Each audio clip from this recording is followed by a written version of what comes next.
YS Jaganmohan Reddy అనే నేను శాసనసభ సభ్యునిగా ఎన్నికైనందున శాసనం ద్వారా నిర్మితమైన భారత రాజ్యాంగం పట్ల నిజమైన విశ్వాసం, విధేయత చూపుతానని, భారతదేశ సార్వభౌమాధికారాన్ని, సమగ్రతను కాపాడుతానని, నేను స్వీకరించబోయే కర్తవ్యాన్ని శ్రద్ధాసక్తులతో నిర్వహిస్తానని దైవసాక్షిగా ప్రమాణం చేస్తున్నాను.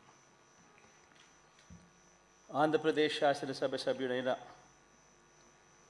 వైఎస్ జగన్మోహన్ రెడ్డి అనే నేను సభా నియమాలకు కట్టుబడి ఉంటానని, వాటిని అనుసరిస్తానని, సభా మర్యాదలను పాటిస్తానని, సాంప్రదాయాలను గౌరవిస్తానని దైవసాక్షిగా ప్రమాణం చేస్తున్నాను.